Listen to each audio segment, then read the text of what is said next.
that I need you to give me a 3, 2, 1 when the show starts, because last week we looked like idiots. Yeah, I know. Well, guess what? How about this? Just to be certain, I'll give you a 3, 2, 1, go. Okay?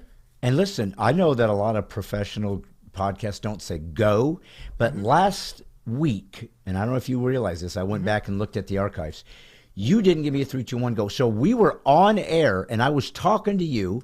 I thought I wasn't on air, so I kept saying, hey, are we on yet? Are we on yet? Well, I mean, that's kind of funny because I told you at least 3 times before that happened. I thought you were joking. Why would I be joking? The point was I looked like an idiot, and I do not want to look like an idiot this week. So I want you to just give me 3, 2, 1 when we're starting. Wait. No go? Or am I go? Say go. I don't care. I'm just saying. Well, no, I need to know that. We need to make sure this is cool. Say go, but I don't want it to be on air. Can you imagine if this conversation was happening in front of the folks? We'd look like morons. More so than usual. Yes. So, more on than usual. So give me the start. 3, 2, 1, and then... Go! That's what you want to say. Okay, so... Yeah. All right. In Latin. How do you say two? I don't know, Wyatt. Then why does this exist? It's a all dead right, language. Greek. Who knows Greek. Aramaic. How about English? Okay, do it. Just let me know when we're happening. 3. 2. 3, 2, 1. Oh, don't go? Oh, we have to coordinate. Do it before we look like idiots. 2, 1, go. Hey, folks, it's God's comic Brad Stine, and this is Brad Stine Has Issues, where comedy, conservatism, and Christianity collide in a cacophony of clarity. You want your life changed forever? You want insights you could not have ever imagined before? You want health and reinvigoration would probably be a better word since it's an actual word. Well, that's what I bring to you on a regular basis. And if that's not bad enough, I drag my son along so he can get part of the party too. Your life is about to be changed, especially if this is your first time watching. Folks, it's Monday night. It's 7 o'clock Central Standard Time, and God's comic is here. Brad Stine Has Issues. And if you were wondering what that sound of melody was in the atmosphere, getting this thing ready to launch, why, it's nothing other than my theme song. Sounds a little like this.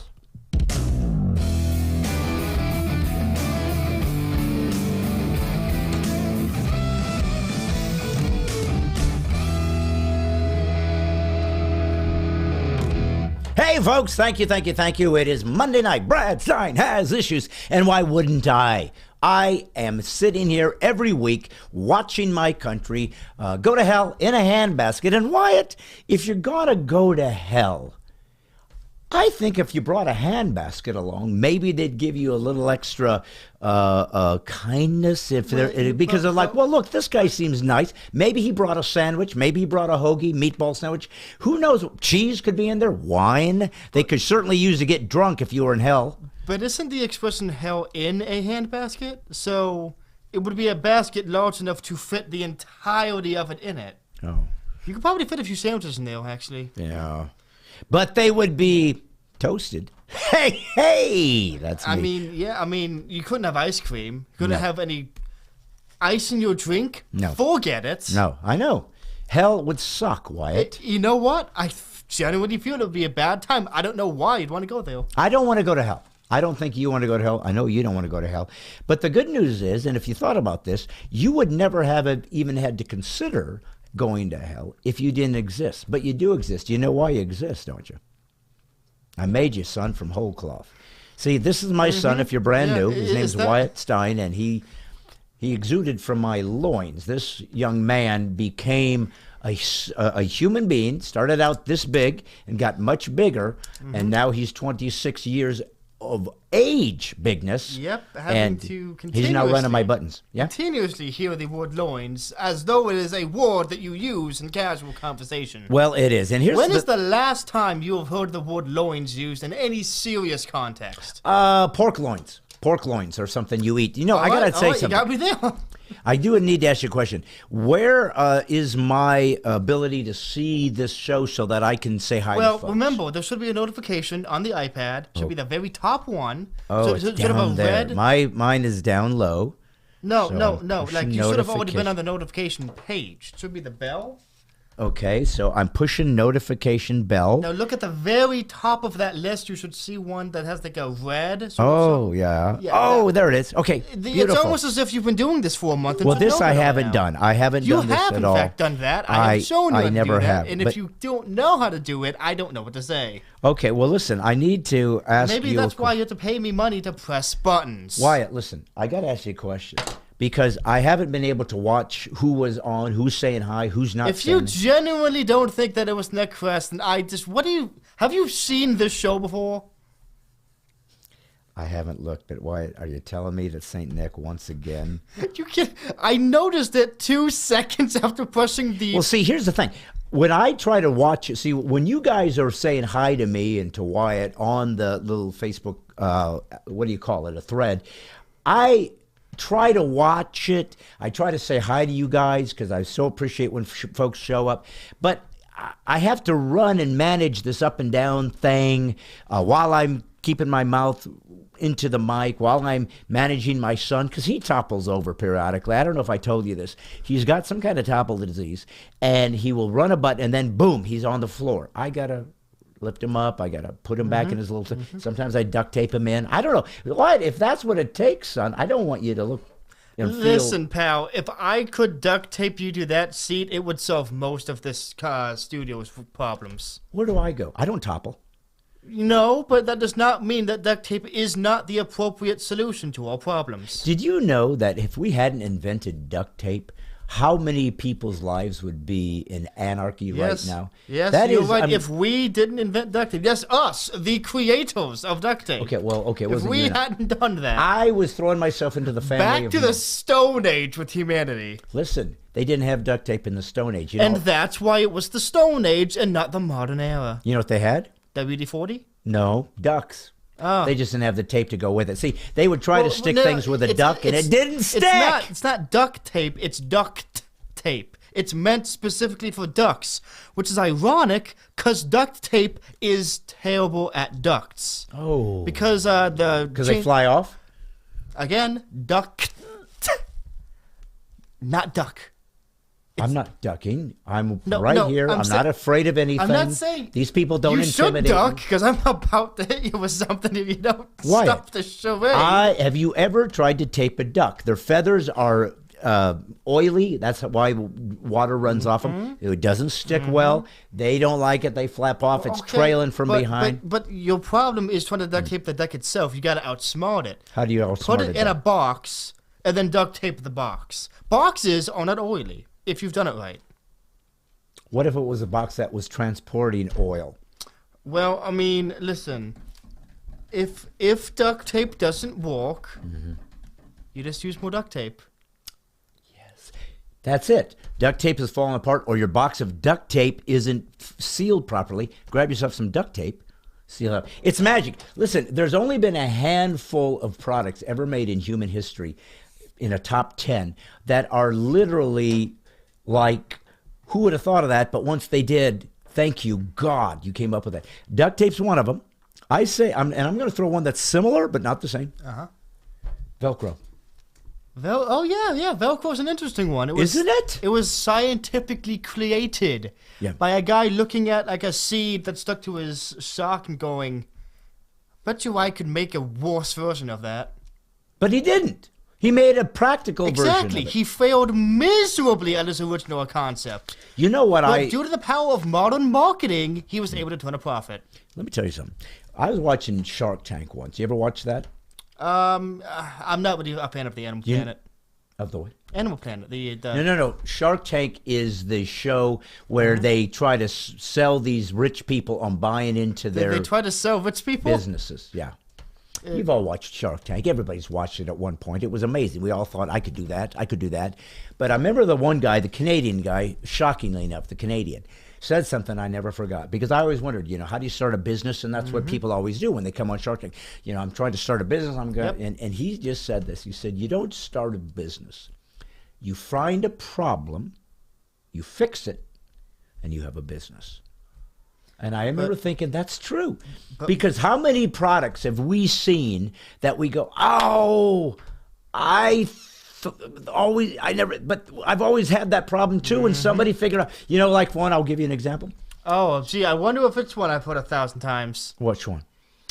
Man, I have all these tortilla chip crumbs. Oh, in no, my no. bag. I wasn't going to bring that up, but thank you. I will bring that up. Because I do have an invention. You always say it whenever we have this conversation, like, if only there was a way. Like, you literally act like the commercials for those products of people failing miserably at the most mundane tasks. Yes. But, the stuff that they do to upsell you on how important their hot dog holding tray is. Yeah. Like, have you ever not been able to hold a hot dog? Right. Everyone else can do? Right. Well, if that's you need our new product. It's just what everyone else does, but it costs more money. Right. Well, okay. So here's the thing.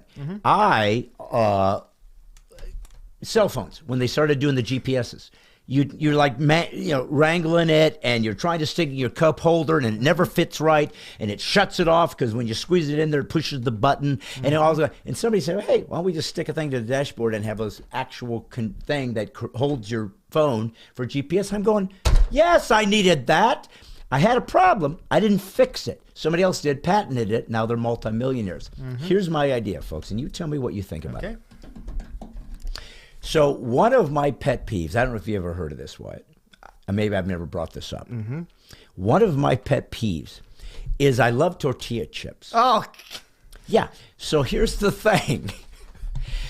The thing about tortilla chips is they always look great and big and nice and triangular, and they look like they're going to be big and wholesome, right? But you get that in there, you dip, you eat, you enjoy, you're loving on it. And suddenly you get about halfway down and you start pulling out, and you don't get a full tortilla chip. You get like a half a chip. It's kind of broke. Or it's been folded, like when it fried, it folded, so it's like a tube, so you can't dip it properly. But by the time you get to the bottom, you got dust. It's little crumbles, and it's like, this is a whole third of tortilla chips that I wanted to dip in my guacamole, dip in my fresh salsa. I can't. They've shredded. And I thought to myself, what if you created a machine that you could pour in the dust of it, and it kind of comes through a roller or something, comes out the other side, and it's been pressed or somehow molded back together into full chips. Doesn't have to be shaped like a triangle. Maybe just, I don't care what shape it is. The point was to take those dusty, crunchy little pieces and put them back together so that you have another chip. And you don't waste a third of the chips you paid for you can't use to dip. Wyatt, what is wrong with that idea? How much time do we have? Enough time for you to not have any way to tell me that's not a brilliant idea. Let me start. I don't have the answer. I'm just saying. Let me start with the thing. My glasses, I got so excited. Let me start by giving you a problem that I thought of 2 seconds into your presentation. What I asked. Okay, so the majority of crumbs you find in chip bags are caused by the chips breaking while they're being handled. Okay. Either by the people putting them in the store shelves, you taking them home and accidentally dropping the bag or something. Okay. So rather than develop a technology that lets you Frankenstein's monster tortilla chips back into existence, why not just create stainless steel chip bag? You will never have to worry about those chips breaking. But they're still going to get shuffled around if they're not completely filled. Well, stainless steel chip bag is just my work in progress name for a bag of chips that is very good at protecting the chips. Now, here's the difference between you and me. You're being a smart aleck. No, I'm actually being legitimately serious. If you stop the chips from ever breaking, you stop any need for having to fix them. You might be onto something. Yeah. Now, clearly. And also, it's way easier to take a pre-existing concept like a bag and fortify it, as opposed to taking something cooked like a chip and trying to reconstitute it into a bigger chip. You're right. Because part of what makes the chip a chip is the baking process. The reason why you can mold a chip so easily is because you don't bake it first. you bake a sheet of chips, and then you try to cut them into triangles, that's where you get crumbs. Okay, so I think you're onto something. See, if we can't come up with my reconstitution machine, and by the way, it was for any chips. It's for the Lay's yellow chips. It's for the ridged sour cream and onion chips, whatever. But it's something that can press or do. But the point was, nothing's more frustrating than seeing a bag of chips, your favorites, you go to grab them, and they're dust. No, I'm pretty sure there were a few things that are more disappointing. What could possibly be more disappointing in this life, on this earth, than a bag full of dust when you were hoping for your favorite chip? The Hindenburg disaster. Oh, the humanities. Well, listen, I think you're absolutely right, though. You see, this is how brainstorming works. What you might be onto is, what if there was a way to create like a hammock? Not my first idea. Inside of the bag that is filled with air, but the hammock attaches inside like this, so it can kind of like swing honestly, as you're moving it around. Honestly, my idea is, instead of a hammock, you just fit it up with packing peanuts to cushion the blow. Okay. But, of course, if that becomes like a choking hazard for the FDA... Yes? Circus peanuts. You know those candies? Yes. That nobody likes, yet they You don't think that would break them? Well, no. Wyatt, I'm saying... why don't we just cut to the chase and make our favorite chips out of packing peanuts? We've just accomplished everything we wanted. No, but that does give me an idea. Stainless steel potato chips. See, I'm telling you, you are a stainless steel fanatic. I will get Lowe's. Stainless steel is objectively better. And I will fight anyone who questions this. I always found it interesting. interesting. If you need something weatherproof, where do you go? Galvanized? Yeah, galvanized. You go to stainless. I got to tell you something. I have seen a lot of steel in my lifetime. I have. I've had steel cars. But have you witnessed the majestic, smooth bore fantasy that is stainless steel? Yes, because I've never seen a stain on steel. So clearly it works. No. You can drop mustard on a shirt and then you get a stain, or ketchup. You can drop mayonnaise. You drop mayonnaise, mustard, or ketchup on steel, guess what? You just wash it off.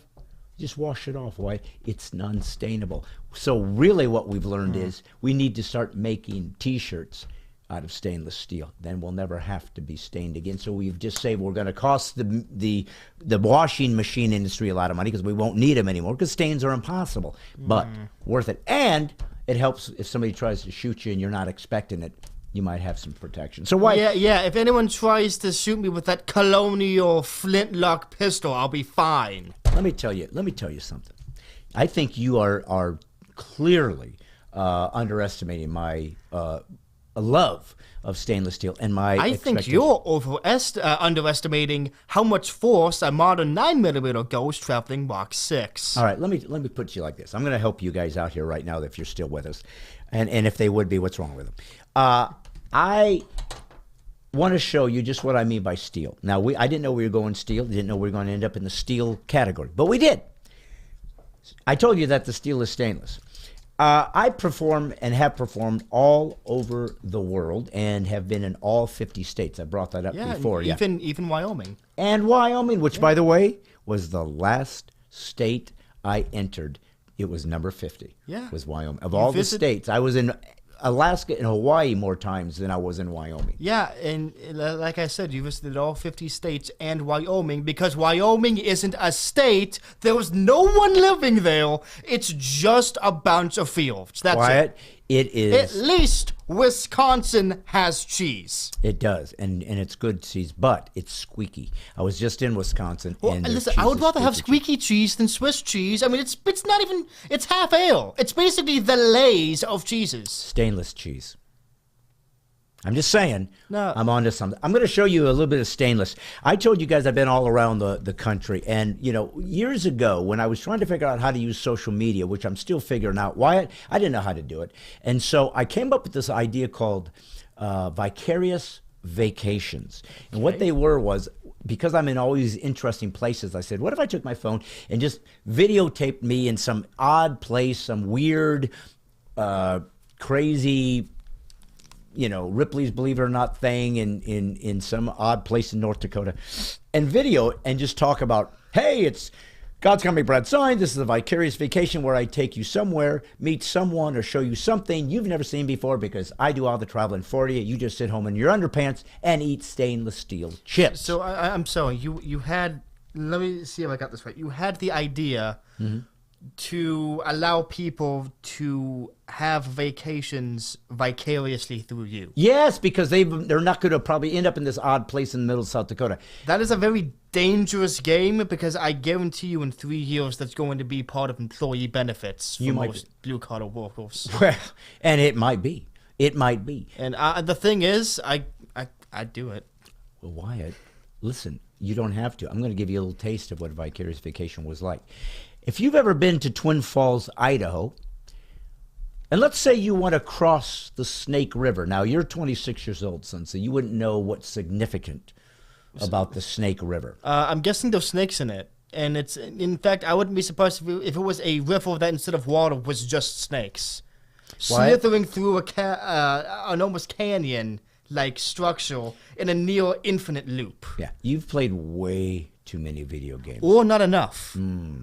Because I have played many video games. Do you know what I have never seen in any video game? No. Giant river there's nothing but snakes moving vicariously. So once again, I have opened up your mind to insight and creativity that you can add to the world you want to get involved with, which is creating video games. If 5 years from now, any of you audience members play a video game that features a river of snakes slithering indefinitely, I just want to say right now, from the bottom of my heart, I am not apologizing for it. No, it is a cool idea. It's creepy.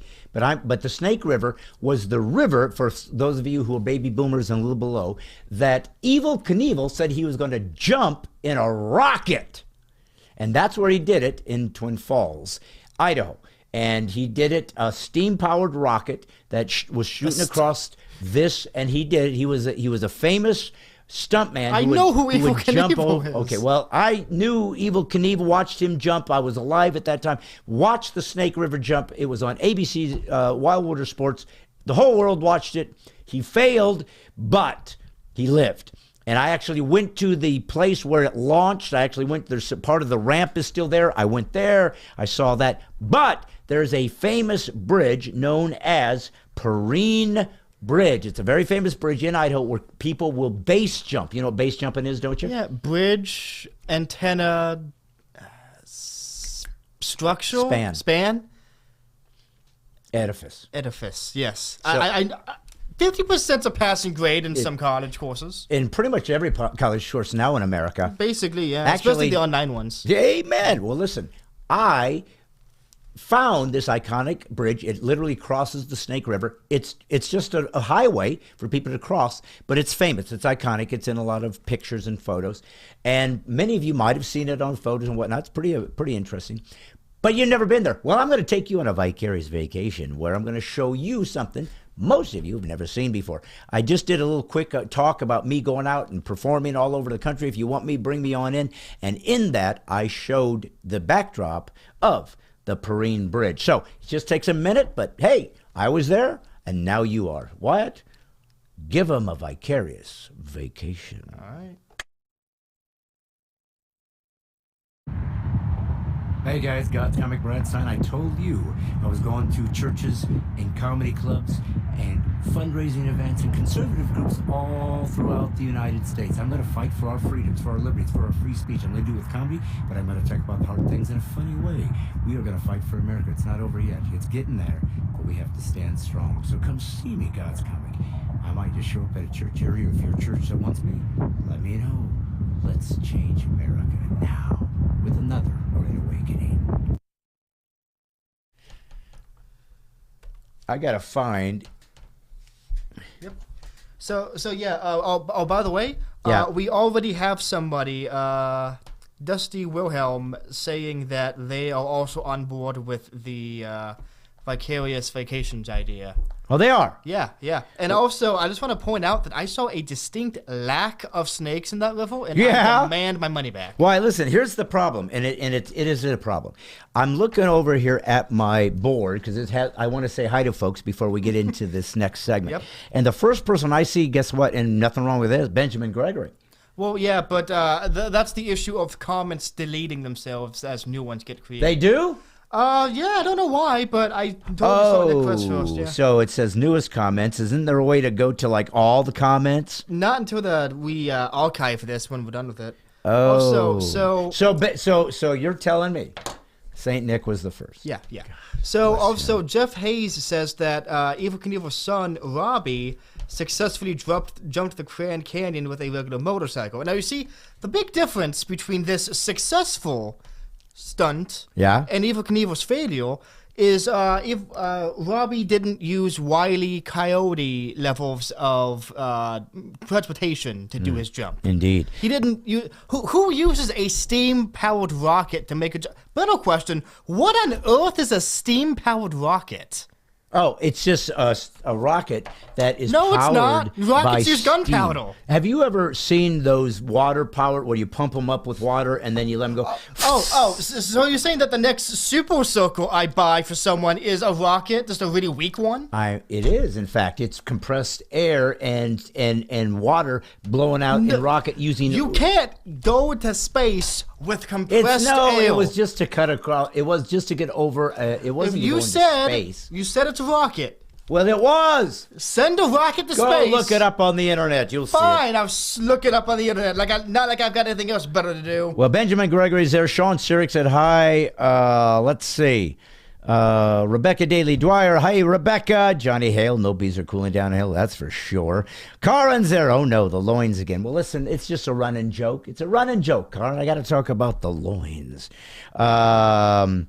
Emily Smith says, hell, where you drink endlessly and are never satisfied. I don't even know if you drink there.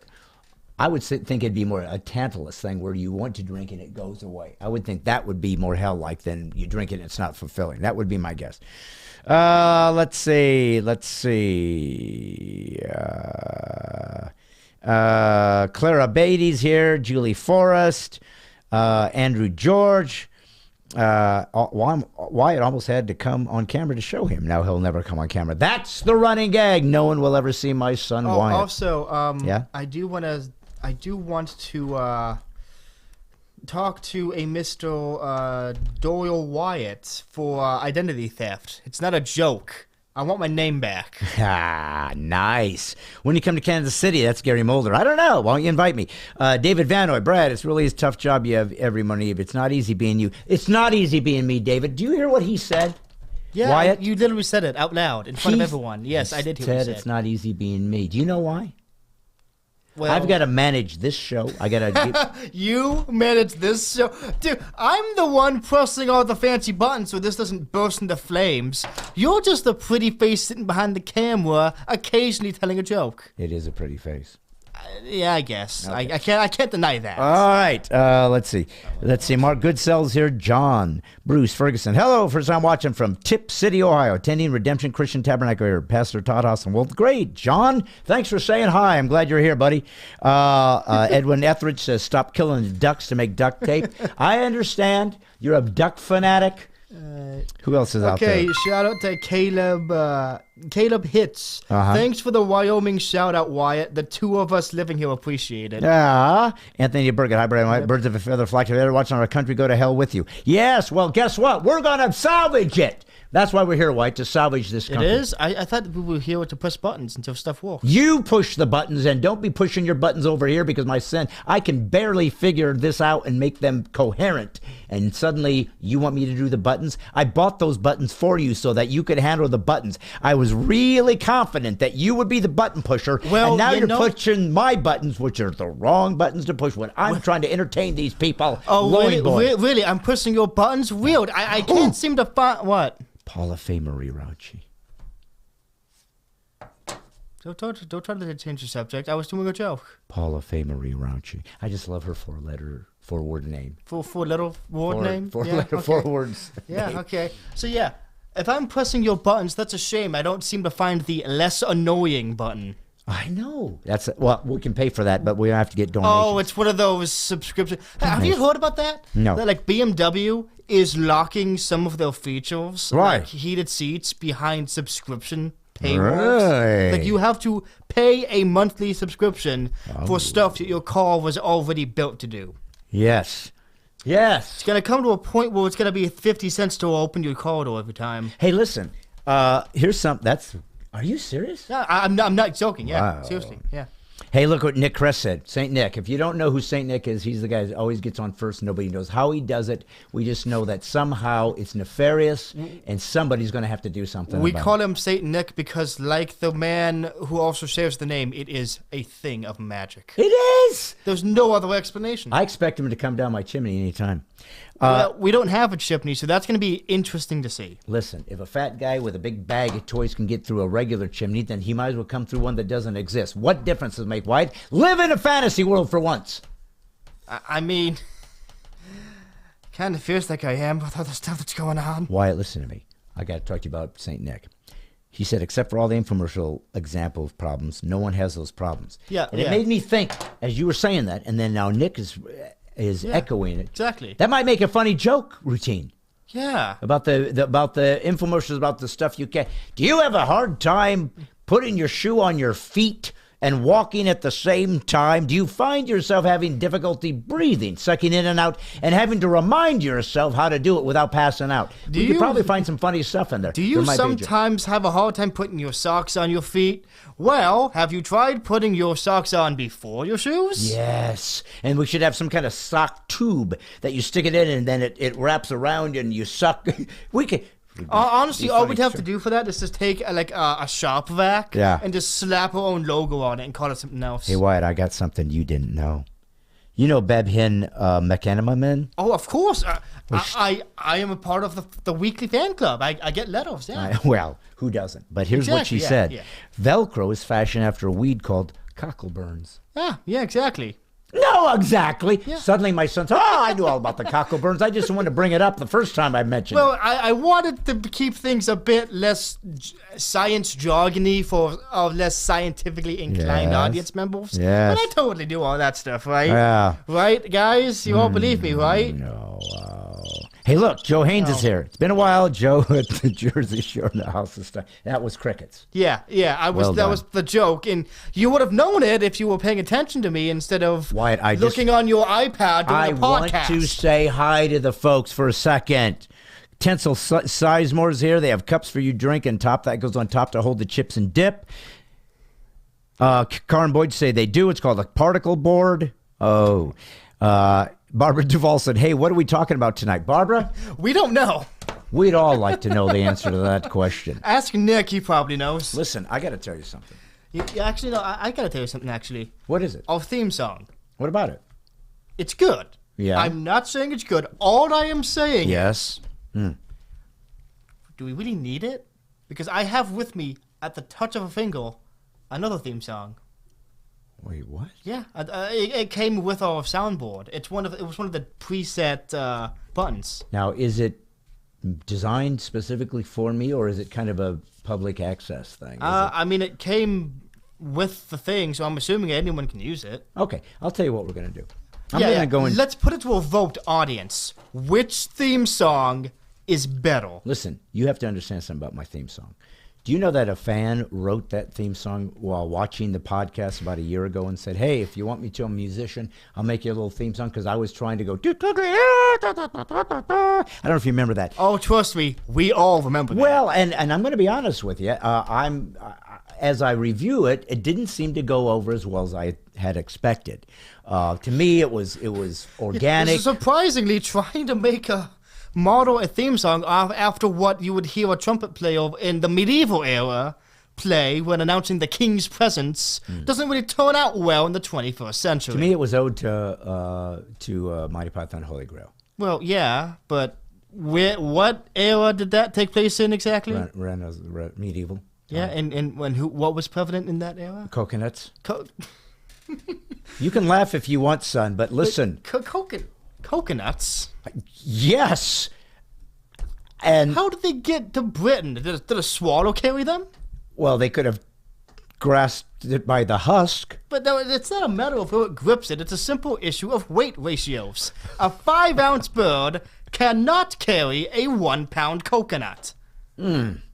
I don't remember the rest of it, but it's such a great, amazing, It is one of my favorite brilliant. openings to a movie ever. Oh, it's so beautiful. Well, listen, and then the callback. The callback at the Bridge Is of Death the greatest thing in oh human my history. God, that's amazing. If you aren't a fan of Monty Python and the Holy Grail, you don't belong in my podcast because it is probably the funniest movie ever made. Period. Okay, so Benjamin Gregory has a third contender for theme song. What is it? Chicken Yodel.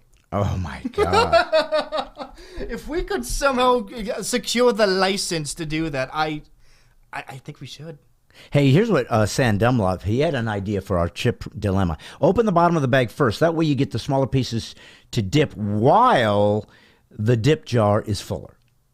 It's not about the dip jar having fullness. It's about not having a full chip to dip. What's wrong with him? I mean, so my legit solution that I've told you, basically you would probably have to use something very similar to what they use for making pills. Yeah. Basically, you put powder in a disc Yeah. and you compress it with tons of pressure so it solidifies.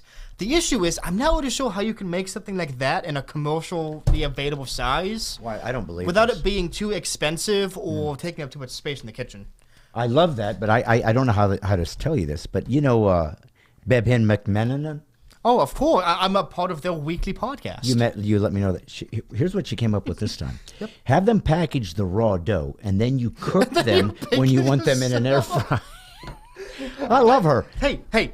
Bebhin, you're smart, you're intelligent, you're one step ahead of us. My son's solution was make the bag out of stainless steel. You said... No, my solution was make the bag out of stainless steel, and if that doesn't work, make the chips out of it. Oh, yeah. Think about it. A stainless steel chip, you would never have to worry about crumbs ever again. Yes. Or having teeth. Okay. Well, listen. Yes. Okay, so yeah. Well, here's something I wanted to say today as we get into this. In just a few moments, we are going to have an interview, and it's a special guest. The guest this week is, you know who? Oh, I know who. I know who very well. Yeah, you better, because you're the button boy. Yeah, I push his buttons all the time. Yeah, well, guess what? It's me. I'm the guest. I'm being interviewed this week by somebody who's more famous than me. So I think you're going to enjoy it. Do you have any idea how little that narrows it down? I know. It's not hard. Well, listen, I'm going to do something. At this point, I'm pretty sure I'm more famous than you. You probably are. And you know what's so beautiful about it? Nobody knows what you look like. So you're like this Exactly. mystery guy. Have you ever been recognized on the street before? You mean like when I was in the gutter? No, just walking around, just minding your own business. Somebody approaches to you. I know you. And Just happened to me when I was flying to my gig this past weekend on the trolley Really? in Dallas. I got on and a guy just stared at me, and I always think they want to beat me up or something. And then he goes, "Are you Brad Stine?" And I was, and then he served me my papers. And you, I like how you imply that you, it was a chance you weren't in fact Brad Stine at that point. But just he knew me. But yeah, so all I'm saying is, I've had it happen to me twice. That they knew you. Yeah, from working at Lowe's. How on earth have I become recognized on the street levels of famous working at a home improvement store? Well, let me tell you something. I'm going to What kind of backwards world have I entered? Well, Is this like the Mandela effect? Is that what it's called? Mandela. Yeah, Mandela. Is this what that is? It could be. And Like, I'm going to tell you, I'm glad you brought that up because it actually is a great segue into this next segment that we're going to talk about right now. And it's interesting because you brought up Lowe's. Now, for those of you who are new to the podcast, you just watched as we showed you a little Vicarious vacation of me and over a very famous bridge in Idaho, and you got to watch it and see what it looked like. You also heard us talk about how we can keep the crumbled Doritos or chips, salsa chips, from crashing by either making them out of stainless steel or making the bag out of stainless steel. I mean, this is the kind of insight you're not going to get in another podcast. You're just not. You can go to Joe Rogan all you want, but he will not recommend a stainless steel chip bag because he doesn't think in, I don't know, in the kind of he doesn't creativity. have all flavor of smart. He does not. He does not. And I don't know that he ever will. And that's why I keep my podcast smaller. I don't want the he goes for this big 20 million viewers nonsense. I mean, it's like, come on. Do you have any idea how long it would take during the meet and greet with the audience we do every week? Can you imagine how many buttons you'd need if we had to have oh my a million god, people? I'd need like at least 2 more. You'd need foot pedal buttons. I would literally need like a drum set, but it's just buttons. Just buttons. Well, listen. I would put Neil Peart's kit to shame with that. Oh, that's hard to do. That Poor Neil. Poor Neil. God bless him. God rest his soul. He was your favorite. Also, it's Peart, not Pert. He has said so himself. Get it right. Yeah. Well, he's not here to say it anymore, son. Which is why I have to continue the fight for him. I told you guys 2 things just happened that are going to be a great segue into this segment. And then we got sidetracked again. But listen, you talked about working at Lowe's and how you got recognized. Now, the reason you got recognized out in the street from Lowe's is because you are a really good Lowe's employee. You're a nice guy. You're very friendly. You're funny. And people recognize you. So it is a testament to what a nice person you are and a testament to what a great personality you have. That they would remember you from Lowe's buying a screwdriver or a dead blow hammer and sure enough recognize you somewhere else. Secondly, you brought up what? What was the other thing you just broke up about Neil Peart's drum set? Okay, Wyatt, as I've told you guys, is a great drummer. He can play jazz drums. He's a rock drummer. He can play country. He's a great drummer. He reads music. He can read. He's very sophisticated. He's actually very, very good. Yes, I am very sophisticated playing the jazz drum. That's hard. Do you have any idea how hard it is to buy a jazz drum online? They're not easy to find. Way harder to get than a country drum or rock drum. I know. You know, they had rock drums in the Stone Age. I didn't know that. Well, why do you think they called it rock and roll? Oh. Because the first guy invented the wheel accidentally, trying to make a snare drum, and then it rolled down a hill. Okay. You had to chase after it. That's very... And they actually modeled the sound of classic rock based on the sound of his rock rolling down the mountainside and just hitting stuff. Why? Did you have a blow to the head before you came on today? A dead blow. Why? Okay. Because that was an odd... way extreme, odd version of a drum rock falling down. It just seemed out of character. Oh my goodness. The joke of it being weird was that it was weird. Oh, tell me more, Mr. Comedy Man. It was odd. It was. Have you watched this podcast before? He's right.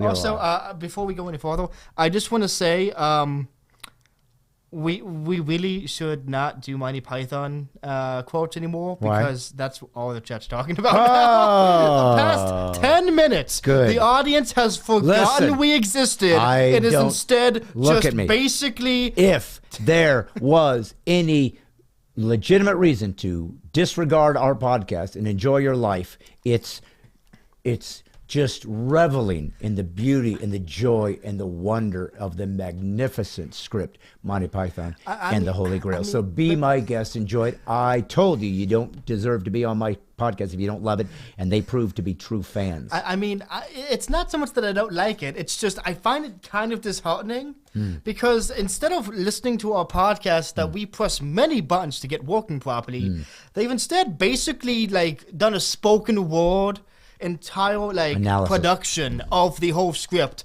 from start to finish. Well, I'm glad they love it. I mean, as much as it's weird, it's also strangely interesting. I'm glad they are fans because that means the people that come to watch us are sophisticated folks that get great, great, great humor. And again, probably, if I had to choose, the best, funniest movie I've ever seen. And I remember when it came out live, I think it was 75, I think. Could have been 74, could have been 73, but it was somewhere in that vicinity. Yeah. But I saw it when it came out in theaters as a kid. Didn't know what it was going to be like. And it was the only time I can remember in my life laughing out loud in a theater and having the entire audience burst into laughter. And I couldn't stop laughing at a movie, and it was the scene of the bridge. Yep. Released, by the way, released date 1975. Yeah, you're right. Okay, so there you have it. Well, listen, I want to say this to you right now. It's an odd little thing. It's a little off what we normally do. Yep. But I wanted to bring it up because we brought up Lowe's, and over the year we've been doing this, I joke about you working at Lowe's and trying to find a hammer, and you always say how they move the equipment. We laugh. And I talk about this and that, right? Yep. Well, I got an interesting note in the these threads that we watch and we read. And well, I don't know if you guys know this, but I try to go back after the show and look through it. Sometimes people want to donate to the ministry, so I send them a clip of that, of how to do that and get their tax break. Sometimes people ask me a question, hey, can you come perform at our church or we're doing a fundraiser for a pregnancy resource center or a conservative candidate nowadays, and we work that deal out. Or sometimes they just want to ask me a question, and I can't talk to everybody, but I try to say hi, or at least like you and say, hey, thanks for coming, thanks for being here, just to show that I'm paying attention. I can't do it during the show, literally, because I'm trying to talk to you. So sometimes when I go back over it, I read, oh, I wish I'd known that when that was said, or they asked me a question, I didn't know it happened.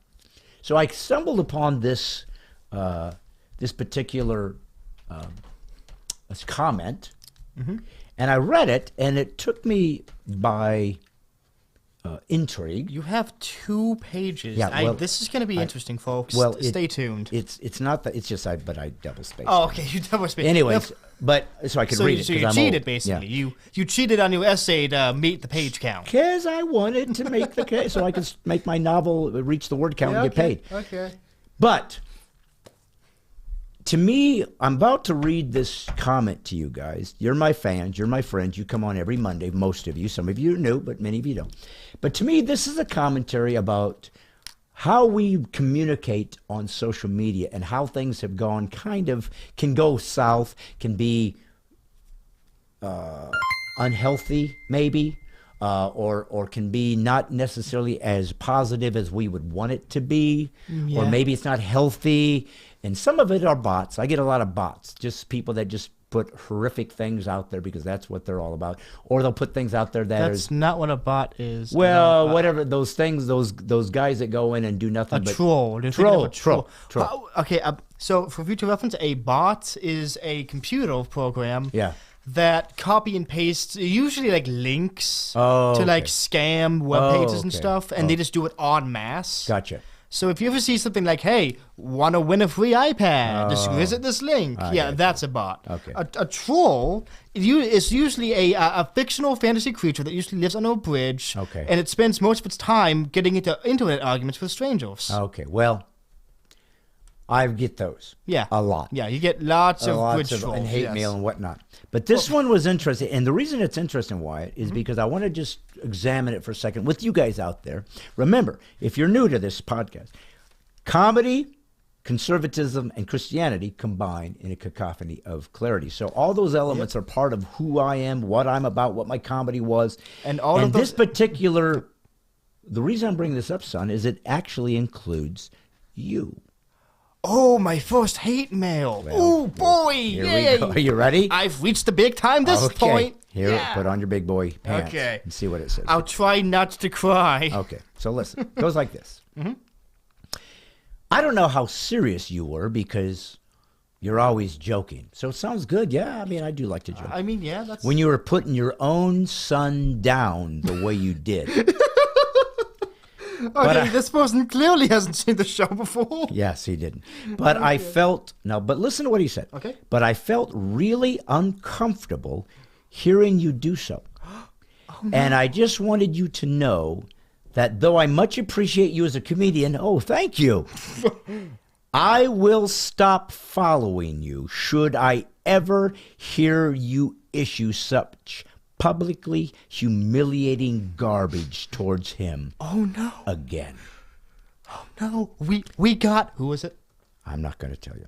We got Redacted angry at us. He did, but he's angry at me, not you. Really? I thought this was going to be my first hate mail. Dang it. No. Wasted opportunity. I said you were part of it. He said, I just wanted you to know that though I appreciate you as a comedian, I'll stop following you should I ever hear you issue such publicly humiliating garbage towards him. Okay. You, again. Just quick question before you go on. How many followers do you have currently?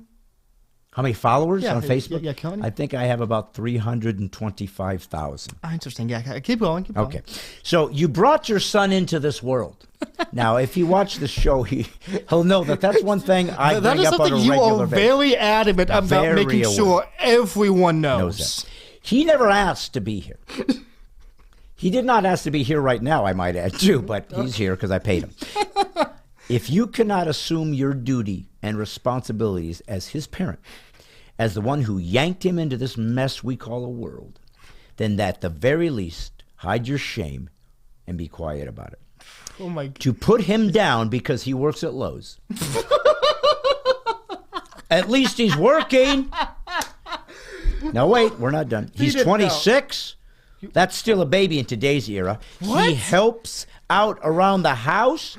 Then why did you feel the need to tell him in front of everyone that you pay the bills? To crush him publicly?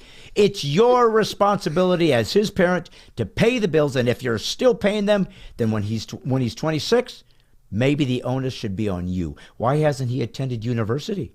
Gotten a degree instead of working at Lowe's? Could you be deflecting by publicly humiliating him so no one would look at you and realize you failed him? I don't mean to attack you. Well, it's a good thing he's not trying to attack you. Otherwise, this would be horrible. No, that's what I'm saying. I don't mean to attack you by speaking in this matter. I just have a problem seeing a parent eviscerating their child in public. I couldn't remain quiet about it. It upset me so much. Though it really didn't feel that way, I pray this was just an act, an actual part of your show. But even if it was, it truly wasn't funny, not even remotely so. I hope you realize the impact your words might have on your son and adjust your behavior towards him, as that is why I simply had to say something, not to attack you, but... To clarify, this is not an attack. Young people commit suicide every day. Wyatt, that's not funny. And people who don't realize how they are treating them end up surprised when it happens. Please. This isn't real. Just please love your son, and please be kind when you speak to him, not condescending. Please, please be loving towards him. Oh, you would not. God bless you and yours always. Okay, I'm sorry. I just have to reiterate. Yeah. 26 is still a baby in this day and age? That's what he said. Why? What? Audience, help me out here. I don't know what to say to that. Like, I've officially... That is such comedy gold. I can't work with it at all. Now, wait a minute. Now, here's where we're going with this. Are you watching me? Okay. You guys paying attention? Okay. I told you that what was most important to me about this particular... Because there's so many things written on my page. I could have picked anyone up anytime I feel like and talk about it. I chose this specifically because I want to talk to you quickly about social media, how we interact. Now... This gentleman, if you think about it, my first response, what do you think my first feelings were about this? I was angry. How dare you come attack me and accuse me of attacking my son, who's, by the way, 26, very smart. And by the way, he's no man's rube. If you've watched the show, he can take it and boy, can he dish it out. And he doesn't have any problem because, and here's the thing, he said maybe it was an act. Wasn't funny, maybe it was an act. Well, he didn't watch the show. It's an act. I mean, we joke with each other because we love each other. Yeah. It's funny, and and this is what comedy used to be about when you kind of insulted. You gave each other permission because you showed I love you. You can joke with me because I know your heart loves me, and this is the way we're just going to do it. That isn't typical. It just shows a deeper concern and love for each other that I'm giving you access to make fun of me. It's like a roast, so to speak. But here's the thing, son. Okay. My first response was anger because I felt like he continually lambasted me and then said, but I don't mean to attack you, which you laughed at. But then he throws in some Christian elements about, you know, be kind to your son and God bless you, which always felt a little, Covering your bases a bit? yeah, a little less completing the full vision after you have eviscerated someone. To add the God bless you almost seems a little bit inappropriate to me. Yeah. But I talked to your mom. Okay. And she said, well, you know, this gentleman, obviously, maybe he was abused as a child. Maybe this really hits him in a way that he didn't know, and he thought I was mocking and making me. Now, listen, if I was mocking you or making fun of you, and let's ask you, at any time during our little thing, when I joke about you and we bathe, did you ever feel bad or feel like... Oh, all the time, yeah. All okay. the time, And did you ever feel that I was belittling you? Every day. Did you ever feel that in some ways I had no respect for you? Some days? Yes. Sometimes I feel like you're going to the negative somehow. Yes. Did you ever sense that my joking about you going to Lowe's was serious, or that it was just me kind of being your dad making fun of Lowe's? I mean, when you say it like that, yeah, I guess sometimes it does feel like... Yes. So what he's saying in his wonderful way, because he's funny, is he was saying, Dad, you're joking. This is what we do. But how could he know that? He could watch the show. He could watch the show, and maybe he's watching right now. Who knows? Who knows? Yeah. He might be watching right now. But here's what I want to ask you guys. Did anybody ever think I went too far in joking with Wyatt? Because clearly, if you do watch the show, this guy can dish it out and has numerous times at me. A couple of weeks ago, you were hitting gold where I was trying to keep up with you, which is virtually unheard of. Yeah. But you are good at this. Yes. But I wanted you to know that we, as a people, need to be sure that we are able to look internally at ourselves sometimes if somebody brings something up and wonder first, is there some truth here that I need to pay attention to? How often do we do that on social media? We don't. Somebody says something horrible, you respond horrible, and it becomes this, and no clarity is reached, no truth is reached, no happiness is reached, no healthy is reached. And we really don't grow as a society. Now, here's the thing. I've had many Christians attack me in my life and my career over the years.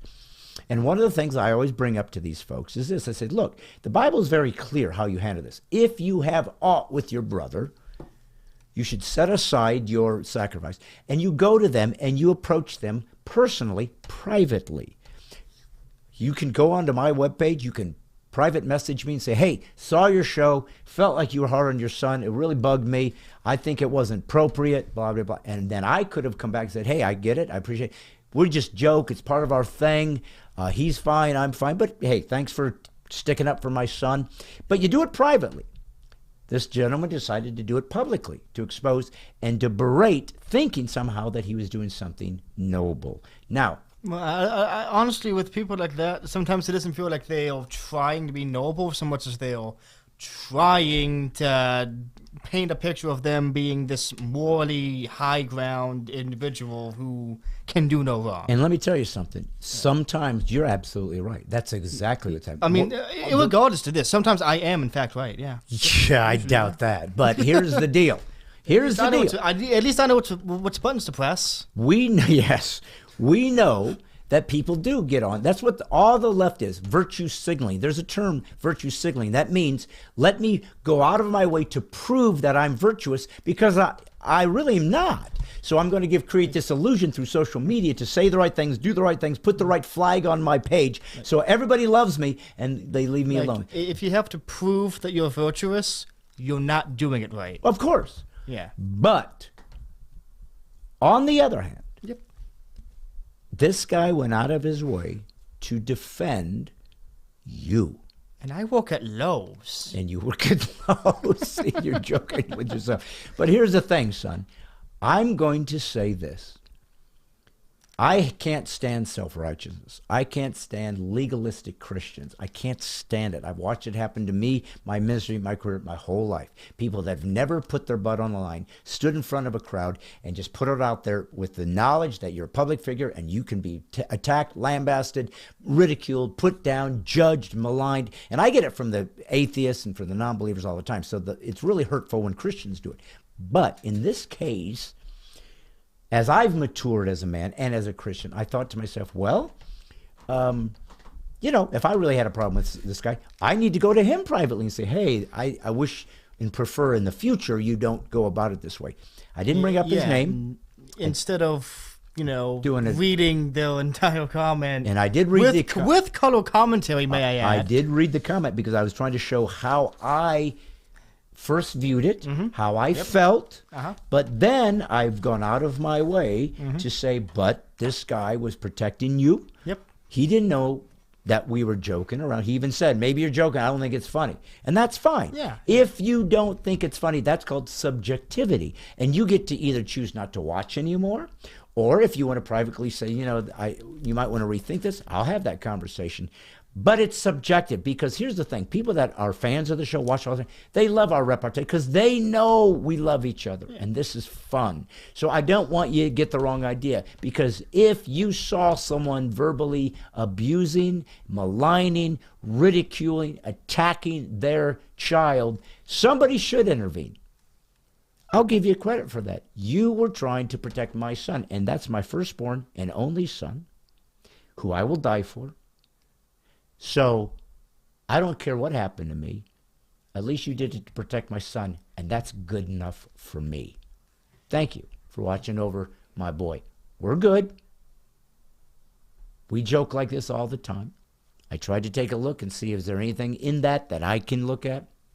As you could hear as I was reading it, he was laughing at his own things because I raised him, I hope, and I think his response proved it, to be a man of maturity, a man who doesn't see and seek his dignity and his self-worth in what others say about him. He knows who he is in Christ. He knows who he is as a man. He knows who he is as my son. He knows who he is as someone who seeks to find his way in the world. He's okay. But in the future, folks, if you guys have anything that you want to talk about this show, or about what I say, or you think it's inappropriate or whatever, you can bring it online. But if you bring it online and put it in front of everybody, then I'm going to answer it in front of everybody, since that's the way you wanted to approach it. But if you want to private it, I'll try. I can't go to 1,000 people and talk to you. I can't. But if now and again somebody has a very legitimate, sincere question, I'll try to answer it. I'm just a guy on the road trying to do my job, but I am trying to do it by serving and telling the story of God Almighty, and that's what I'm here to do. So I'm doing my best. So I thought I wanted to give you a little bit of my heart, show what I was trying to do, wonder if we need to rethink how we can better help the world by how we, especially as Christians, talk to each other on the internet, and not make it something that the whole world can view and see as something that is evil. Heck, if we can't be kind to each other, then why should we expect them to look at us and say, oh, we found something that is better than the way we respond? This is a hard discipline, folks. We all have hearts. We get our feelings hurt. We don't like to be attacked. None of us. Even as somebody that comes across as a unaffected comedian that's hardcore in your face. I'm a human being. I don't want somebody to make fun of me, hurt me. I don't like it. But it comes with the territory of who I am and what I do. So, I just got reminded, weren't we supposed to be playing an interview clip like 20 minutes ago? Well, we're going to do it right now. Cool. Folks, awesome. Here's the thing. I wanted to give you a little of my heart and who I am, but I'm going to give you a clip of Steven Crowder, who many of you know is Loud with Crowder, when he had me on his show. So you want to know a little bit more about me, and apparently, don't ask me how, people I've affected in my life, even though I make fun of my son working at Lowe's. Here's a clip.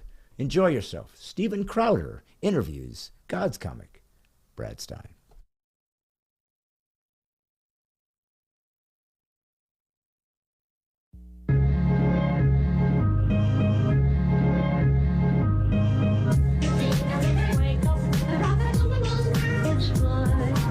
Reach the wizard.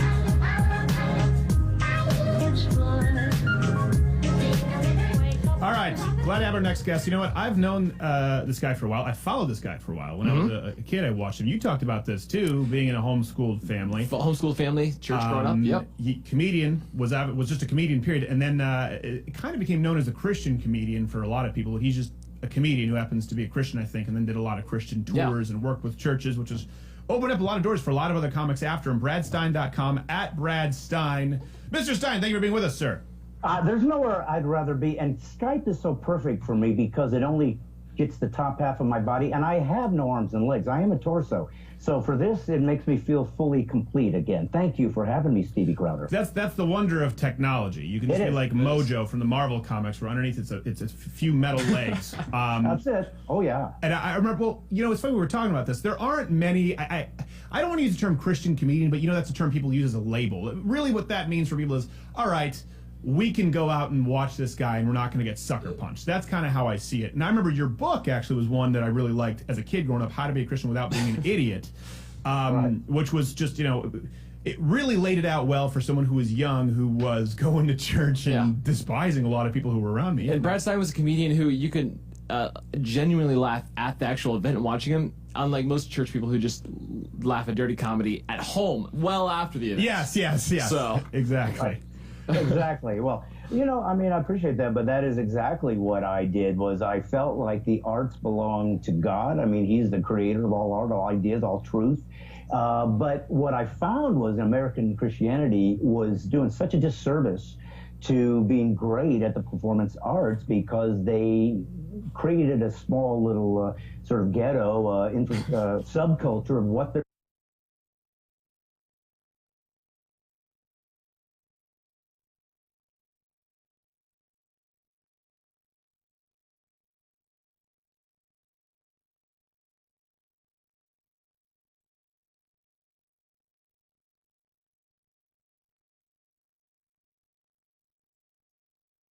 what I did was I felt like the arts belong to God. I mean, He's the creator of all art, all ideas, all truth.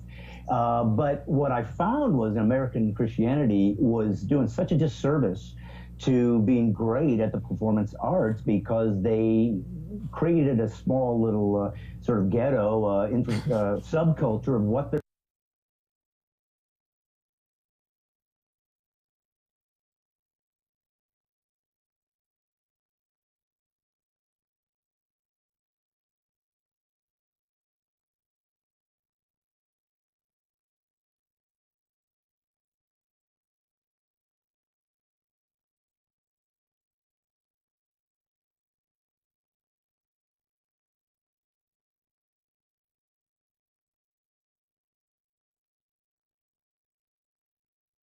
Okay, I did not expect. You know what? We should probably toy with that and see if we can't make it work for next week. Okay. Are we back? Yeah, we're back. Sorry about that, folks. Apparently, even though that was a Facebook video, and it played perfectly fine when I tested it, apparently all streaming software really did not want to see how that interview went. Okay, so it didn't pan out all the way. So listen, we're going to try to fix it. We'll probably, maybe we can play it next week, and we will get it back out to you. But this is one of the things that we've had, as you know, as an issue, glitches. And we don't always know how to do it. My son is trying to figure it out, but this is not his game. It's something he's learning on the fly. He didn't train to do this. He just kind of, shoved him into it because he's my son, so he has to do exactly what I said, because son in Slavic means sort of slave. Ghetto, subculture of what they're... But anyways, what was that? Oh, I'm looking at the video on like isolated, and it's doing the same thing. Yeah. Okay. So anyways, So, yeah, we had it's a the problem video with itself. it. It was Yeah. glitching. It wasn't giving us exactly what we wanted. But listen, Where exactly did you find that clip? Because it was like a Facebook you didn't get it from reminder. any like back alley shady guy with a trench coat, like opening it up like here are the goods, here's what you want. Wyatt. No one's shady. Wyatt. What? Everything I have, I got from a back alley shady guy that opened up his trench Well, coat I mean, and says, obviously, yeah, but like, if you want like the high quality stuff, that's when you go across the corner to the only slightly shady.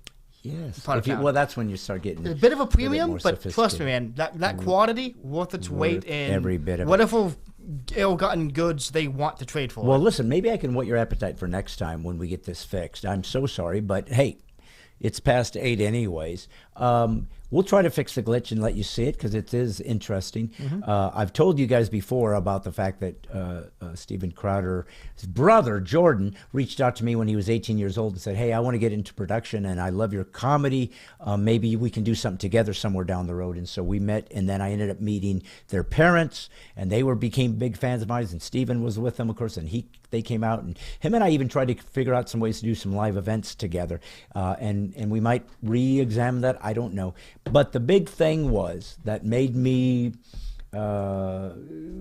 gave me some sense of value was that my comedy, what I was trying to do, what envelope I was trying to push, affected these kids, and they said, hey, I'm a Christian, but look, you can do it edgy. You can do it like this. You don't have to make it corny. You don't have to make it churchianity. You don't have to make it, churchish.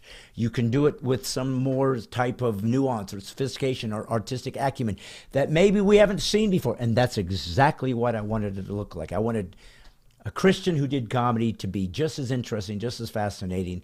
And then as the world and my country began to lose its way, conservative values came out, which also could be considered in many ways Christian worldview. So it was very consistent for me to maintain that perspective.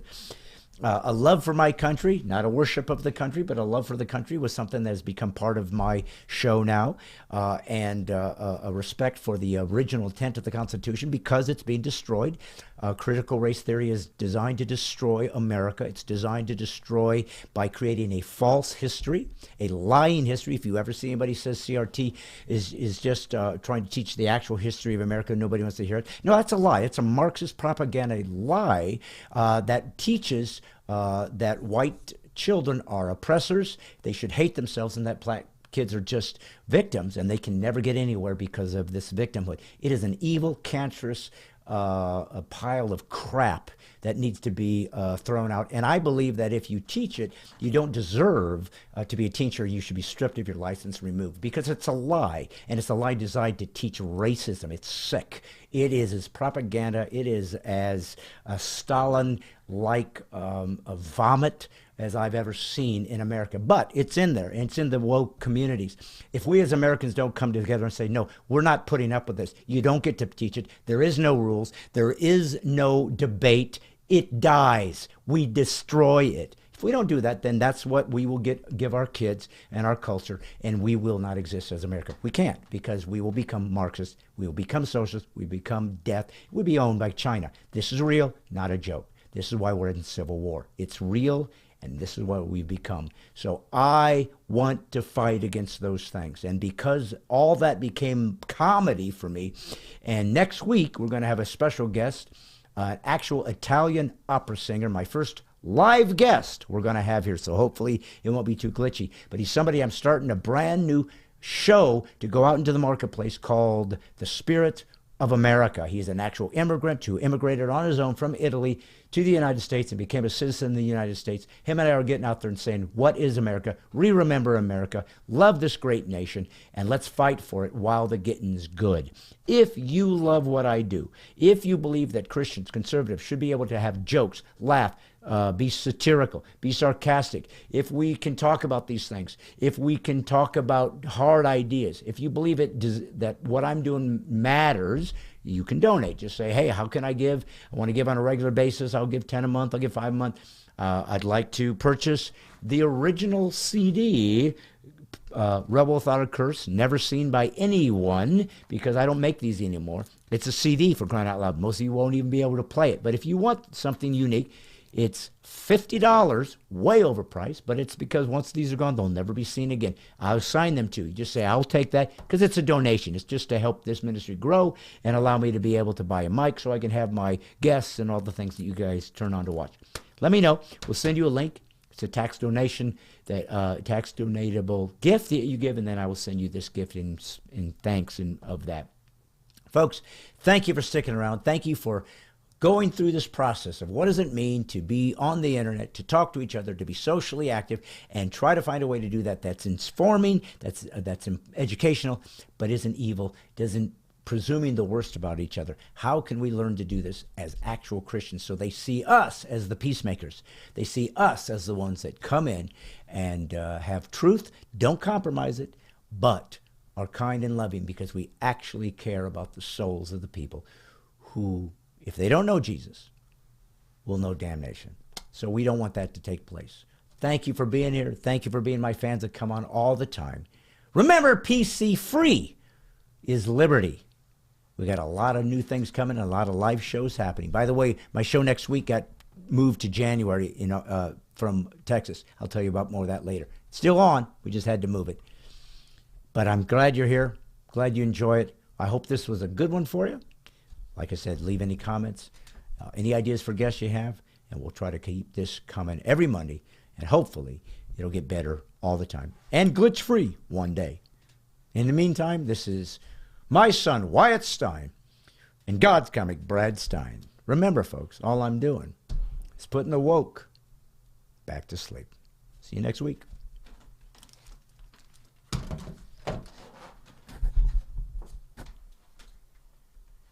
Well, could you have... Oh, no.